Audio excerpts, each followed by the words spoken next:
ওকে, চলুন বিষয়টা একটু খুলে বলি। যে কোনো রাষ্ট্রের মেরুদণ্ডই হলো তার আইন, আর কাঠামোগতভাবে সব আইনের ওপরে থাকে থাকে একটি সর্বোচ্চ দলিল। একদম। আর আজকের এই গভীর বিশ্লেষণের মূল বিষয়বস্তু হল সেই সর্বোচ্চ দলিল, মানে বাংলাদেশের সংবিধান।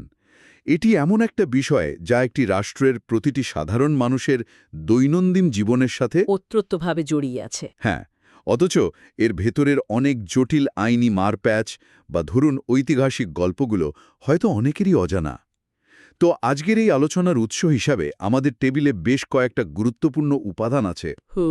যার মধ্যে আছে উইকিপিডিয়ার বিভিন্ন আর্টিকেল, কিছু ঐতিহাসিক দলিল আর কনস্টিটিউশন নেটের মতো নির্ভরযোগ্য গবেষণা প্রবন্ধ। ঠিক, সাথে ১৬০০ সংশোধনী মামলার রায়, কেমব্রিজ ইউনিভার্সিটির একটি প্রকাশনা এবং নিউজ9 লাইভের সম্প্রচারিত একটা বিশেষ খবরও আমরা ঘেঁটে দেখেছি। আজকের মিশনটা আসলে খুব পরিষ্কার। একটা রাষ্ট্রের সর্বোচ্চ আইন কিভাবে জন্ম নিল, এর প্রস্তাবনা বা মূল ভিত্তিগুলো ঠিক কী, গুরুত্বপূর্ণ কয়েকটি অনুচ্ছেদ কিভাবে ক্ষমতার ভারসাম্য রক্ষা করে, বা হয়তো অনেক ক্ষেত্রেই সেই ভারসাম্য নষ্ট করে। ঠিক ধরেছেন, সেটাই ডিকোড করা। আর সবশেষে কিভাবে বিভিন্ন সংশোধনীর পর ২০২৬ সালের ১২ ফেব্রুয়ারির ওই ঐতিহাসিক গণভোট সংবিধানের খোলনলচে বদলে দেওয়ার প্রস্তাব করেছে, তা একেবারে সহজ ভাষায় বিশ্লেষণ করা। বিষয়টিতে গভীরভাবে প্রবেশ করার আগে একটা কথা বলে রাখা ভালো। একটি দেশের সংবিধান কিন্তু কেবল কিছু আইনি অনুচ্ছেদের শুষ্ক সমষ্টি নয়। মানে শুধু আইনের বই নয়? একদমই না। এটি আসলে একটি রাষ্ট্রের ঐতিহাসিক দলিল, একটা সামাজিক চুক্তি। আমরা যদি একটু পেছনের দিকে তাকাই, ১৯৭১ সালের রক্তক্ষয়ী মুক্তিযুদ্ধ আর স্বাধীনতার ঘোষণাপত্র থেকে শুরু করে ওই ১৯৭২ সালের ৪ নভেম্বরের কথা বলছেন তো? হ্যাঁ, ডক্টর কামাল হোসেনের নেতৃত্বে সংবিধান প্রণয়নের যে ঐতিহাসিক যাত্রা, তা সত্যি অভাবনীয়। মাত্র কয়েক মাসের মধ্যে একটি সদ্য স্বাধীন, যুদ্ধবিধ্বস্ত দেশ এমন একটা পূর্ণাঙ্গ আর সুলিখিত সংবিধান পেয়েছিল, যা বিশ্বের অনেক দেশের জন্যই বেশ বিস্ময়ের ব্যাপার ছিল, তাই না? ঠিক তাই। সেই সংবিধানের প্রস্তাবনায় রাষ্ট্র পরিচালনার মূল ভিত্তি হিসেবে ৪টি মূলনীতি নির্ধারণ করা হয়েছিল: জাতীয়তাবাদ, সমাজতন্ত্র, গণতন্ত্র এবং ধর্মনিরপেক্ষতা। এই ৪ মূলনীতির কথা একটা কৌতূহল জাগে আসলে। উৎসগুলোর দিকে তাকালে দেখা যায় এই নীতিগুলো কিন্তু পাথরে খোদাই করা ছিল না, মানে এগুলো সময়ের সাথে সাথে বারবার পরিবর্তিত হয়েছে। হ্যাঁ, একাধিকবার। বিশেষ করে কেমব্রিজ ইউনিভার্সিটির প্রকাশনাটিতে এই পরিবর্তনের বিষয়গুলো নিয়ে দারুণ কিছু পর্যবেক্ষণ উঠে এসেছে। সেখানে দেখানো হয়েছে কিভাবে পরবর্তীতে প্রস্তাবনায় বিসমিল্লাহ আর রহমান আর রহিম যুক্ত করা হয়। আবার সামরিক শাসনামলে ৮ম সংশোধনীর মাধ্যমে ইসলামকে রাষ্ট্রধর্ম হিসেবে অনুচ্ছেদ ২ কতে যুক্ত করা হয়। আবার দীর্ঘ সময় পর পঞ্চদশ সংশোধনীতে হ্যাঁ, পঞ্চদশ সংশোধনীতে অনুচ্ছেদ ১২র মাধ্যমে ধর্মনিরপেক্ষতাকে পুনরায় ফিরিয়ে আনা হয়। মানে একই দলিলে একদিকে রাষ্ট্রধর্ম ইসলাম, অন্যদিকে ধর্মনিরপেক্ষতা। এই দুইয়ের সহাবস্থানকে আইনগত বা আদর্শিক জায়গা থেকে কিভাবে ব্যাখ্যা করা যায়? এখানকার সবচেয়ে চমকপ্রদ দিকটি হল এই সাংবিধানিক স্ববিরোধিতা, বা যাকে আমরা প্যারাডক্স বলতে পারি। কেমব্রিজ ইউনিভার্সিটির প্রকাশনাটিতে এই আদর্শিক টানাপোড়েন খুব চমৎকারভাবে বিশ্লেষণ করা হয়েছে। একটু বুঝিয়ে বলবেন? নিশ্চয়ই। ধরুন, যদি আমরা তাত্ত্বিক জায়গা থেকে দেখি, ধর্মনিরপেক্ষতার মূল ধারণা হল রাষ্ট্রের কোনো নির্দিষ্ট ধর্ম থাকবে না, বা রাষ্ট্র সব ধর্মের প্রতি সমান ও নিরপেক্ষ দৃষ্টিভঙ্গি বজায় রাখবে। লজিক্যাল। অন্যদিকে রাষ্ট্রধর্ম হিসেবে একটি নির্দিষ্ট ধর্মকে স্বীকৃতি দেওয়ার অর্থ হল রাষ্ট্র একটি বিশেষ ধর্মীয় পরিচয় ধারণ করছে। এই প্যারাডক্স শুধু আইনি কোনো ভুল নয়, এটি আসলে একটা সমাজের গভীর রাজনৈতিক আর পরিচয়গত দ্বন্দ্বের সরাসরি প্রতিফলন। মানে শাসকরা তাদের সুবিধা মতো ব্যবহার করেছেন। অনেকটা তাই। সামরিক শাসকরা যখন ক্ষমতায় এসেছেন, তারা নিজেদের রাজনৈতিক বৈধতা প্রমাণের জন্য সংবিধানের সাথে ধর্মের একটা সরাসরি সংযোগ ঘটিয়েছেন। আবার যখন গণতান্ত্রিক সরকারগুলো ক্ষমতায় এসেছে, তারা মূল সংবিধানে ফিরে যাওয়ার চেষ্টা করেছে। কিন্তু রাজনৈতিক বাস্তবতার কারণে পুরোপুরি আগের অবস্থায় ফিরতে পারেনি। একদম ঠিক। এর ফলে সংবিধানে এমন একটা অদ্ভুত গঠন তৈরি হয়েছে যেখানে বলা হচ্ছে রাষ্ট্রধর্ম ইসলাম, কিন্তু হিন্দু, বৌদ্ধ, খ্রিস্টান সহ অন্যান্য ধর্ম পালনে সম অধিকার নিশ্চিত করা হবে। এই কিন্তু শব্দটাই বুঝিয়ে দেয় যে এখানে একটা বড় ধরনের আদর্শিক আপোস করা হয়েছে। ইন্টারেস্টিং। তবে এই পরিচয়ের দ্বন্দ্ব তো শুধু ধর্মের জায়গায় সীমাবদ্ধ নেই। জাতীয়তাবাদের ক্ষেত্রেও একটা বড় বিতর্ক উৎসগুলোতে বারবার উঠে এসেছে। ওই যে বাঙালি নাকি বাংলাদেশি, এই প্রশ্নটা নিয়ে। খুব গুরুত্বপূর্ণ একটা পয়েন্ট। ১৯৭২ সালের সংবিধানে মূলত ভাষিক ও সাংস্কৃতিক পরিচয়ের উপর ভিত্তি করে বাঙালি জাতীয়তাবাদকে স্বীকৃতি দেওয়া হয়েছিল। কিন্তু পরবর্তীতে ভৌগোলিক সীমানা আর অন্তর্ভুক্তিমূলক পরিচয়ের যুক্তি দেখিয়ে বাংলাদেশি জাতীয়তাবাদকে সংবিধানে জায়গা দেওয়া হয়। হ্যাঁ, এর পেছনে কি এমন কোনো যুক্তি ছিল যে দেশের অভ্যন্তরে বসবাসকারী অবাঙালি ক্ষুদ্র নিগোষ্ঠীগুলো যেন নিজেদের রাষ্ট্র থেকে বিচ্ছিন্ন মনে না করে? ঠিক এই জায়গাটিতেই জাতীয়তাবাদের দুটি ভিন্ন দর্শনের সংঘর্ষ দেখা যায়। সাংস্কৃতিক জাতীয়তাবাদ, যা মূলত ভাষা আর সংস্কৃতির উপর দাঁড়িয়ে আছে, তা একটি নির্দিষ্ট গোষ্ঠীকে ঐক্যবদ্ধ করে ঠিকই, কিন্তু অন্য ভাষাভাষীদের জন্য কিছুটা অস্বস্তির কারণ হতে পারে। একদম। অন্যদিকে ভৌগোলিক বা অন্তর্ভুক্তিমূলক জাতীয়তাবাদ রাষ্ট্রের সীমানার ভেতরের সব নাগরিককে একটা পরিচয়ের ছাতার নিচে আনার চেষ্টা করে। বাংলাদেশের রাজনীতির ইতিহাসে এই দুটি দর্শনের আদর্শিক টানাপোড়েন সবসময়ই ছিল। আর এই টানাপোড়েনের প্রভাব সরাসরি পড়েছে রাষ্ট্রের কাঠামোগত অংশে। হ্যাঁ, যদি আমরা বৃহত্তর প্রেক্ষাপটে বিষয়গুলোকে সংযুক্ত করি এবং সংবিধান কিভাবে রাষ্ট্রযন্ত্রের ক্ষমতা বণ্টন করে সেদিকে তাকাই, তাহলে সংবিধানের সবচেয়ে আলোচিত আর বিতর্কিত অংশগুলোর মুখোমুখি হতে হবে, বিশেষ করে অনুচ্ছেদ ৭০ এবং অনুচ্ছেদ ৯৬। ওকে, তাহলে এই সব কিছুর মানে কি দাঁড়ায়? অনুচ্ছেদ ৭০-এর কথা উঠলে মাথায় একটা অদৃশ্য শেকলের উপমা আসে, যা সংসদ সদস্যদের স্বাধীন ইচ্ছাকে আষ্টেপৃষ্ঠে বেঁধে রাখে। খুব সুন্দর একটা উপমা দিয়েছেন। এই অনুচ্ছেদ অনুযায়ী কোনো সংসদ সদস্য যদি তার দলের বিরুদ্ধে সংসদে ভোট দেন বা দলের হুইপ অমান্য করেন, তাহলে তার সংসদ সদস্য পদ স্বয়ংক্রিয়ভাবে বাতিল হয়ে যাবে। উইকিপিডিয়ার তথ্যে একটা কৌতূহলোদ্দীপক ইতিহাস পাওয়া যায় এখানে। কে মোবাইদুর রহমানের ঘটনাটি? হ্যাঁ, ১৯৭২ সালে গণপরিষদে কে.এম. ওবায়দুর রহমান নামের একজন সদস্য যখন আইন প্রণয়নের ক্ষমতা নিয়ে একটি ভিন্নমত পোষণ করেছিলেন, তখন নাকি এই অনুচ্ছেদের ধারণাটি শক্তভাবে জন্ম নেয়। এই ফ্লোর ক্রসিং বা দলবদল ঠেকানোর জন্য তৈরি করা অনুচ্ছেদটি আসলে কিভাবে কাজ করে? ফ্লোর ক্রসিং বিষয়টা একটু সহজভাবে ব্যাখ্যা করা যাক। ধরুন, সংসদে একটি আইন পাশের জন্য ভোটাভুটি হচ্ছে। একজন সংসদ সদস্য হয়তো মনে করছেন এই আইনটি তার এলাকার মানুষের জন্য বা দেশের জন্য ক্ষতিকর।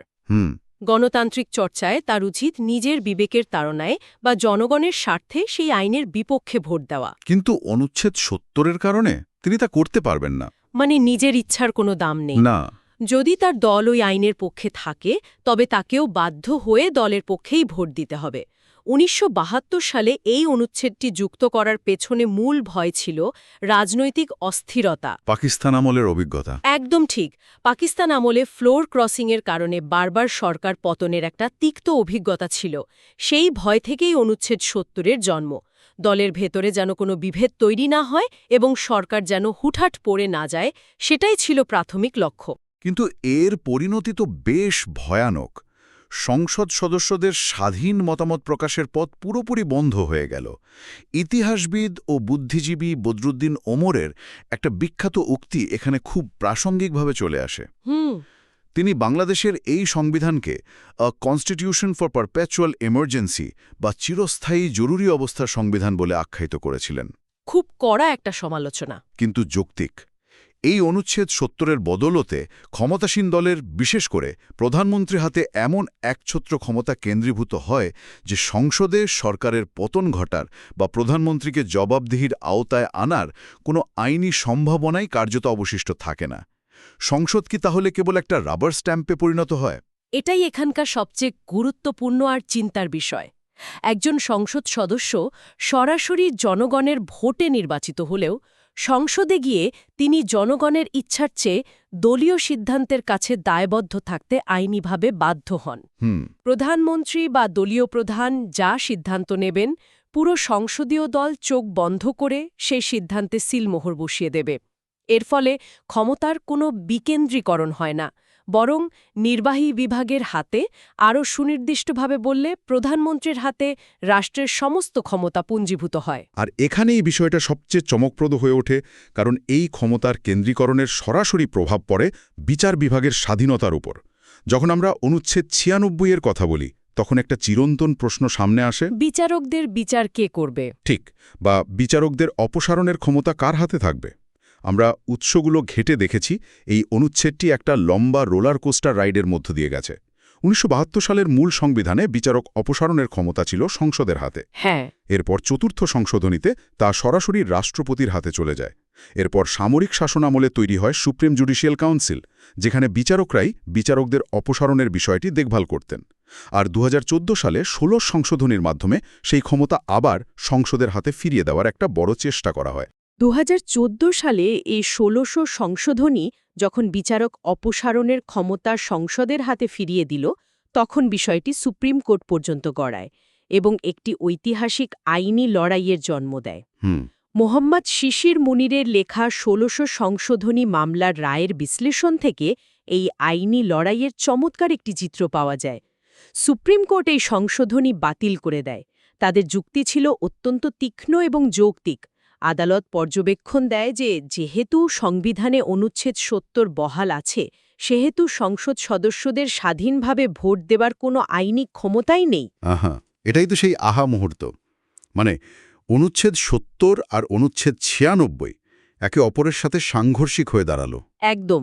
অনুচ্ছেদ ৭০-এর অদৃশ্য শেকল যতদিন আছে, ততদিন সংসদের হাতে বিচারক অপসারণের ক্ষমতা থাকা মানে তো পরোক্ষভাবে তার দলীয় প্রধান বা প্রধানমন্ত্রীর হাতেই চলে যাওয়া। ঠিক তাই। কারণ দলীয় সিদ্ধান্তের বাইরে গিয়ে কোনো সংসদ সদস্য তো বিচারকের পক্ষে বা বিপক্ষে ভোট দিতে পারবেন না। কি অদ্ভুত একটা সমীকরণ! এই সমীকরণটি প্রমাণ করে যে একটি সংবিধানের একটি অনুচ্ছেদ পরিবর্তন করলে তা পুরো রাষ্ট্রযন্ত্রে কেমন চেইন রিঅ্যাকশন বা ধারাবাহিক প্রভাব তৈরি করতে পারে। এই আইনি লড়াইগুলো প্রমাণ করে যে সংবিধান কোনো স্থির বা মৃত দলিল নয়। এটি রাজনৈতিক বাস্তবতার সাথে প্রতিনিয়ত বিবর্তিত হচ্ছে। একদম। আর এই বিবর্তনের কথা বলতে গেলেই সংশোধনীর ইতিহাসগুলো সামনে চলে আসে। বাংলাদেশের সংবিধান এ যাবৎকাল পর্যন্ত ১৭ বার সংশোধন করা হয়েছে এবং প্রতিটি সংশোধনী দেশের রাজনৈতিক গতিপথকে কোনো না কোনোভাবে বদলে দিয়েছে। সংশোধনীর এই ইতিহাস বেশ ঘটনাবহুল। যেমন ধরুন ১৯৭৫ সালের চতুর্থ সংশোধনীর কথা বলা যায়, যার মাধ্যমে বহুদলীয় সংসদীয় ব্যবস্থা বাতিল করে একদলীয় ও রাষ্ট্রপতি শাসিত ব্যবস্থা চালু করা হয়েছিল, যা ছিল ক্ষমতার মারাত্মক কেন্দ্রীকরণের একটি বড় উদাহরণ। আবার ১৯৯১ সালের দ্বাদশ সংশোধনী একটা মাইল ফলক, কারণ এর মাধ্যমে দেশে পুনরায় সংসদীয় ব্যবস্থায় প্রত্যাবর্তন ঘটে। এরপর ২০১১ সালের পঞ্চদশ সংশোধনী, যা তত্ত্বাবধায়ক সরকার ব্যবস্থা বাতিল করে দেয়। হ্যাঁ। আর এই পঞ্চদশ সংশোধনীর পর থেকেই কিন্তু দেশের নির্বাচনকালীন সরকার নিয়ে দীর্ঘস্থায়ী রাজনৈতিক সংকটের সৃষ্টি হয়। আর এই রাজনৈতিক সংকটেরই চূড়ান্ত বিস্ফোরণ বা ফলাফল আমরা দেখেছি ২০২৪ সালের জুলাই-আগস্ট মাসের ঐতিহাসিক ছাত্র জনতার অভ্যুত্থানে। এই অভ্যুত্থানের পর দেশে যে নতুন রাজনৈতিক বাস্তবতা তৈরি হল, সেটিই মূলত ২০২৬ সালের ১২ই ফেব্রুয়ারির ঐতিহাসিক গণভোটের পটভূমি তৈরি করে দেয়। এই গণভোটের বিষয়টা খুব গুরুত্বপূর্ণ। কনস্টিটিউশন নেটের প্রবন্ধ এবং নিউজ9 লাইভের সম্প্রচারিত বিস্তারিত খবর থেকে আমরা এই গণভোট সম্পর্কে প্রচুর তথ্য পাচ্ছি। এই গণভোটটি বাংলাদেশের সাংবিধানিক ইতিহাসে একটি অভাবনীয় বাকবদল। এই গণভোট বা রেফারেন্ডামের পেছনের পরিসংখ্যানগুলো বেশ চমকপ্রদ। বলা হচ্ছে ১৩তম জাতীয় সংসদ নির্বাচনের ঠিক পাশাপাশি একই দিনে এই গণভোট অনুষ্ঠিত হয়। হ্যাঁ। একদিকে সংসদ নির্বাচনে বিএনপি ২/৩ সংখ্যাগরিষ্ঠতা পায়, অন্যদিকে প্রায় ৬০% ভোটারের উপস্থিতিতে ৬৮% মানুষ July national charter implementation order 2025-এর পক্ষে হ্যাঁ ভোট দেয়। এই জুলাই ন্যাশনাল চার্টার মূলত সংবিধানের খোলনলচে বদলে দেওয়ার একটা বিশাল আইনি উদ্যোগ। একদম। তো এই নতুন কাঠামোর লক্ষ্যগুলো আসলে কি? কনস্টিটিউশন নেটের বিশ্লেষণ অনুযায়ী এই চার্টারের মূল লক্ষ্যই ছিল নির্বাহী বিভাগের একছত্র ক্ষমতা কমানো এবং রাষ্ট্রীয় প্রতিষ্ঠানগুলোর মধ্যে ক্ষমতার ভারসাম্য বা চেকস অ্যান্ড ব্যালেন্স ফিরিয়ে আনা। প্রস্তাবিত এই সংস্কারগুলো শুধু কিছু আইনি ধারার পরিবর্তন নয়, তাহলে কি? বরং রাষ্ট্রের সাথে নাগরিকের যে সম্পর্ক সেই পুরো কাঠামোকেই নতুন করে সংজ্ঞায়িত করার একটা চেষ্টা। এই নতুন সংস্কার প্রস্তাবগুলো গভীরভাবে দেখলে রীতিমতো রোমাঞ্চিত হতে হয়। প্রথমেই আসেন নির্বাচন ব্যবস্থার কথা। এখানে নিরপেক্ষ তত্ত্বাবধায়ক সরকার ব্যবস্থাকে সংবিধানে ফিরিয়ে আনার প্রস্তাব দেওয়া হয়েছে। একই সাথে নির্বাচন কমিশনকে পুরোপুরি স্বাধীন করার রূপরেখা দেওয়া হয়েছে। তারপর সবচেয়ে যুগান্তকারী যে প্রস্তাবটির কথা না বললেই নয়, প্রধানমন্ত্রীর মেয়াদ সর্বোচ্চ 2 বার বা 10 বছরে সীমাবদ্ধ করা, অর্থাৎ কেউ চাইলেই আর আজীবন ক্ষমতায় বসে থেকে স্বৈরতান্ত্রিক ব্যবস্থা কায়েম করতে পারবেন না। এর পাশাপাশি আরেকটি অত্যন্ত গুরুত্বপূর্ণ এবং কাঠামোগত পরিবর্তন হল একক কক্ষবিশিষ্ট বা ইউনিক্যামেরাল সংসদকে দ্বিকক্ষবিশিষ্ট বা বাইক্যামেরাল সংসদে রূপান্তর করা। এটি পুরো শাসন ব্যবস্থাকেই পাল্টে দেওয়ার মতো একটা প্রস্তাব। এই দ্বিকক্ষ বিশিষ্ট সংসদের বিষয়টা একটু সহজ করে বোঝা দরকার। এটা আসলে কিভাবে কাজ করবে? দ্বিকক্ষবিশিষ্ট সংসদ মানে হল আইনসভার দুটি আলাদা অংশ বা কক্ষ থাকবে। প্রস্তাব অনুযায়ী নিম্নকক্ষ বা ন্যাশনাল অ্যাসেম্বলি হবে 400 আসনের। আচ্ছা। এর মধ্যে 300 জন সংসদ সদস্য সরাসরি জনগণের ভোটে নির্বাচিত হবেন, যেমনটা আগে হতো। আর 100টি আসন নারীদের জন্য সংরক্ষিত থাকবে। আর এখানে একটা দারুণ বিষয় যুক্ত করা হয়েছে, তরুণদের জন্য 10% কোটা। এটি মূলত তরুণ প্রজন্মকে নীতি নির্ধারণী পর্যায়ে সরাসরি যুক্ত করার একটি অভিনব উপায়। অসাধারণ। আর উচ্চকক্ষ বা সিনেটের গঠনটা কেমন হবে? উচ্চকক্ষ বা সিনেট হবে 105 আসনের, কিন্তু এখানকার নির্বাচনের ধরনটি হবে একেবারেই ভিন্ন। এই 105 জন সদস্য সরাসরি জনগণের ভোটে নির্বাচিত হবেন না। তাহলে কিভাবে হবেন? সাধারণ নির্বাচনে রাজনৈতিক দলগুলো সারা দেশে যে অনুপাতে জনসমর্থন বা ভোট পাবে সেই সমানুপাতিক প্রতিনিধিত্ব বা প্রপোর্শনাল রিপ্রেজেন্টেশনের ভিত্তিতে এই আসনগুলো বণ্টিত হবে। একে সংক্ষেপে পিআর সিস্টেম বলা যায়। এই পিআর সিস্টেমের একটা চমৎকার উদাহরণ দেয়া যায়। ধরুন, একটি রাজনৈতিক দল সারা দেশে মোট প্রদত্ত ভোটের 20% পেল, কিন্তু সরাসরি কোনো আসনেই তারা জয়লাভ করতে পারল না। আগের নিয়মে এই দলটির সংসদে কোনো প্রতিনিধিত্বই থাকত না, তাদের পাওয়া সব ভোট বৃথা যেত। কিন্তু এই নতুন পিআর সিস্টেমে যেহেতু তারা 20% ভোট পেয়েছে, তাই উচ্চকক্ষ বা সিনেটের 105টি আসনের মধ্যে তারা অন্তত 20টি আসন পাবে। একদম সঠিক হিসাব। এর মানে হল সাধারণ মানুষের দেওয়া কোনো ভোটই আর বৃথা যাবে না। ভিন্নমতের জায়গাটা সংসদে আরও প্রশস্ত হবে। একেবারে নিখুঁত একটা উদাহরণ। এর ফলে নির্বাচনে যে দলগুলো সরাসরি আসন পায় না কিন্তু দেশে তাদের একটি বড় সমর্থক গোষ্ঠী আছে, তারাও রাষ্ট্রীয় নীতি নির্ধারণে অংশ নেওয়ার সুযোগ পাবে। এটি রাজনৈতিক একচেটিয়াপনা ভাঙতে সাহায্য করবে। দারুণ। এছাড়া এই চার্টারে আরও কিছু আকর্ষণীয় প্রস্তাব রয়েছে, যেমন নাগরিকদের পরিচয় বাঙালি থেকে পরিবর্তন করে পুনরায় বাংলাদেশী করার প্রস্তাব করা হয়েছে, যা ওই যে আমরা শুরুতে আলোচনা করছিলাম অন্তর্ভুক্তিমূলক জাতীয়তাবাদের দিকেই একটা ইঙ্গিত দেয়। আর সবচেয়ে বড় কথা, সেই বহুল আলোচিত অনুচ্ছেদ 70 শিথিল করার কথা বলা হয়েছে এই চার্টারে। প্রস্তাব করা হয়েছে যে অর্থ বিল এবং সরকারের বিরুদ্ধে অনাস্থা প্রস্তাব ছাড়া অন্যান্য যে কোনো সাধারণ আইন প্রণয়নের ক্ষেত্রে সংসদ সদস্যরা যেন দলের বাইরে গিয়ে নিজের স্বাধীন মতামত অনুযায়ী ভোট দিতে পারেন। হ্যাঁ, এটা একটা বড় পরিবর্তন। এটি বাস্তবায়িত হলে তো সেই রাবার স্ট্যাম্প সংসদের বদনাম ঘুচবে। এই প্রস্তাবগুলো কাগজে কলমে অত্যন্ত চমৎকার এবং একটি আধুনিক গণতান্ত্রিক কাঠামোর জন্য খুবই সহায়ক। তবে যদি আমরা কনস্টিটিউশন নেটের সতর্কতামূলক বিশ্লেষণটির দিকে গভীর মনোযোগ দিই, সেখানে একটি বড় আইনি জটিলতার কথা তুলে ধরা হয়েছে। কী রকম জটিলতা? গণভোটের ব্যালটে যে প্রশ্নগুলো ছিল সেগুলো কিছুটা অস্পষ্ট বা দ্ব্যর্থবোধক ছিল। সাধারণ মানুষ হ্যাঁ ভোট দিয়েছে ঠিকই, কিন্তু এতগুলো জটিল আইনি এবং কাঠামোগত পরিবর্তনের প্রস্তাব একটিমাত্র প্যাকেজে থাকায় মানুষ আসলে ঠিক কোন প্রস্তাবটির পক্ষে রায় দিয়েছে এবং সেগুলোর আইনি বাধ্যবাধকতা ঠিক কতটা তা নিয়ে একটা বড় ধরনের আইনি ধোঁয়াশা তৈরি হয়েছে। এই ধোঁয়াশা বা অস্পষ্টতার পয়েন্টটা সত্যিই ভাববার মতো। রাজনৈতিক দলগুলো এই অস্পষ্টতার সুযোগ নিয়ে নিজেদের মতো করে আইনগুলো ব্যাখ্যা করার চেষ্টা করতে পারে।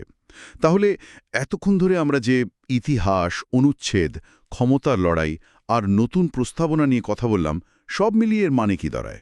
সেটাই বড় প্রশ্ন।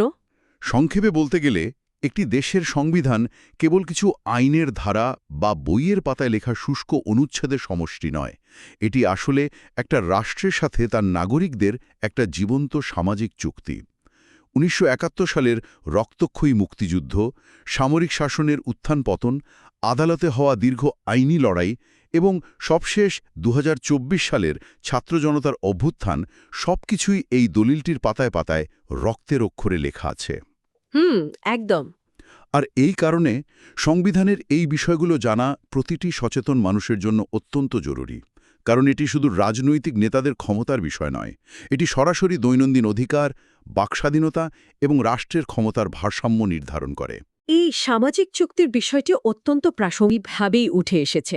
জ্ঞান তখনই সবচেয়ে মূল্যবান হয় যখন পেছনের কেন এবং বৃহত্তর প্রভাবগুলো বুঝতে পারা যায়। হ্যাঁ, আজকের আলোচনার একেবারে শেষ পর্যায়ে এসে একটা গভীর প্রশ্ন সামনে রাখা যায়, যা নিয়ে হয়তো দীর্ঘ সময় ধরে বিতর্ক চলবে। ২০২৬ সালের এই গণভোটের মাধ্যমে দ্বিকক্ষ বিশিষ্ট সংসদ তৈরি এবং অনুচ্ছেদ ৭০ শিথিল করার যে প্রস্তাব এসেছে, তা কি সত্যিই ক্ষমতাকে বিকেন্দ্রীকরণ করবে, নাকি এখানে একটি নতুন সংকট লুকিয়ে আছে? কীরকম সংকট? একবার চিন্তা করা যেতে পারে, নিম্নকক্ষ গঠিত হবে সরাসরি ভোটে, যেখানে হয়তো একটি নির্দিষ্ট দলের নিরঙ্কুশ সংখ্যাগরিষ্ঠতা থাকবে। অন্যদিকে পিআর এর ভিত্তিতে গঠিত উচ্চকক্ষে হয়তো বিভিন্ন ছোট ছোট দলের শক্ত অবস্থান থাকবে। এখন জাতীয় কোনো বড় সংকটের মুহূর্তে যদি এই দুই কক্ষ একে অপরের সাথে পুরোপুরি দ্বিমত পোষণ করে, তখন কি হবে? বড় একটা অচল অবস্থা তৈরি হতে পারে। আমরা কি স্বৈরতন্ত্র ঠেকাতে গিয়ে এমন একটা ব্যবস্থা তৈরি করলাম যা ভবিষ্যৎ আইন প্রণয়নে স্থায়ী অচলাবস্থা বা লেজিসলেটিভ গ্রেডলক তৈরি করবে? রাজনৈতিক দলগুলো কি গণভোটের এই অস্পষ্ট নির্দেশনার সুযোগ নিয়ে এই নতুন দুই কক্ষের মাঝে ক্ষমতা ধরে রাখার নতুন কোনো জটিল খেলার জন্ম দেবে? এটি এমন এক গভীর চিন্তার বিষয় যার উত্তর আজ হয়তো কারো কাছেই নেই। ভবিষ্যতে রাজনৈতিক মঞ্চে নতুন এই আইনি কাঠামোর ভেতর দিয়ে এই প্রশ্নগুলোর উত্তর কিভাবে লেখা হয়, সেটাই এখন দেখার বিষয়। ইতিহাসের এই পাতায় চোখ রাখা ছাড়া আর কোনো উপায় নেই। আজকের এই দীর্ঘ ও গভীর বিশ্লেষণে সাথে থাকার জন্য অসংখ্য ধন্যবাদ। আশা করা যায় আজকের এই আলোচনা সংবিধান ও রাষ্ট্রের কাঠামো নিয়ে নতুন কোনো চিন্তার খোরাক যোগাবে। নতুন কোনো বিষয় নিয়ে এভাবেই আবারও কথা হবে। বিদায়।